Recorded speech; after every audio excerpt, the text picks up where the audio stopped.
Jamaah. Yeay. Oh jamaah. Yeay. Alhamdulillah. Baik, di penghujung acara pada kesempatan kali ini kita ingin tanya bagaimana caranya akhirnya istri itu punya sifat peka terhadap suaminya. Masya Allah. Sementara kita sering banget dituntut jadi suami yang peka dong sama istrinya ya. Nah selain itu juga qanaah, bisa nerima apa yang dikasih sama sang suami. Dari Bunda dulu. Baik, terima kasih. Yang pertama adalah bagaimana kita niat awal. Niat awal untuk menikah adalah untuk ibadah. Maka ketika kita melaksanakan peribadatan dalam rumah tangga yang begitu panjang, durasi kita hidup dengan pasangan kita, jangan sampai lupa kejujuran. Komunikasi yang terbaik, ucapan yang indah, doa yang terbaik. Dan jangan sampai lupa mengetahui ilmunya. Ilmu rumah tangga itu adalah banyak. Maka walaupun tidak ada di buku, kita dalam keseharian itu adalah kita belajar dari suami, suami belajar daripada kita. Hak dan kewajiban harus kita utamakan, harus kita gali lagi. Makanya belajar terus. Komitmen, saling percaya, saling mensupport, mencintai Allah. Semua pasangan kita ini pasti ada kekurangan, ada kelebihan. Cintai kekurangannya, cintai kelebihannya. Masya Allah, silakan guru. Masya Allah, memandang suami sebagai apa Bu? Memandang suami sebagai pintu surga.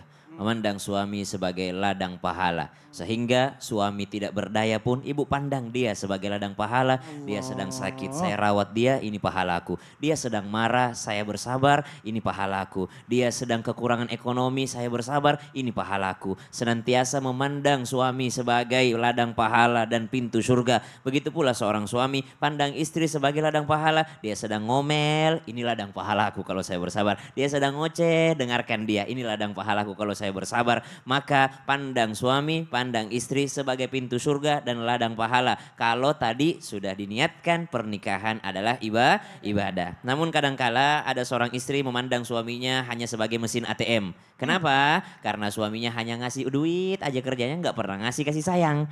Ada seorang istri memandang suaminya hanya sebagai guru. Kenapa? Bisanya cuma ngajarin aja tapi nggak pernah daripada memberikan materi. Subhanallah. Maka kita sebagai suami juga menjalankan kewajiban kita sebagai seorang suami. Karena pertanggungjawabannya nanti di akhirat bukan di hadapan istri. Pertanggungjawabannya bukan di hadapan mertua. Pertanggungjawabannya bukan di hadapan anak-anak. Tapi pertanggungjawabannya di hadapan Allah Subhanahu wa ta'ala. Mari menjadi seorang suami yang terus belajar dan menjadi seorang istri yang terus bersabar serta bersyukur sehingga bisa sehidup sesurga, bukan sehidup semati tapi sehidup sesurga insya Allah. Allah nikmat banget. Baik guruku.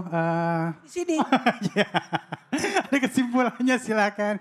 Kesimpulan dari tema kita hari ini, istri yang cerdas tidak melupakan ini untuk suaminya. Ketahuilah istri yang cerdas adalah istri yang taat kepada Allah dan Rasulnya. Dan taat kepada suaminya sepanjang ketaatan itu tidak melanggar aturan dari Allah dan Rasulnya. Kemudian mohon izin tanpa menggurui, wanita ataupun istri yang cerdas adalah istri yang menjaga kemuliaannya, kehormatannya dan menyenangkan buat suaminya serta menjaga harta dan titipan dari suaminya. Begitu pula anak-anaknya. Dan istri yang cerdas adalah istri yang senantiasa memperbaiki dirinya, akhlaknya, merawat diri, medikur, pedikur, dan cukur.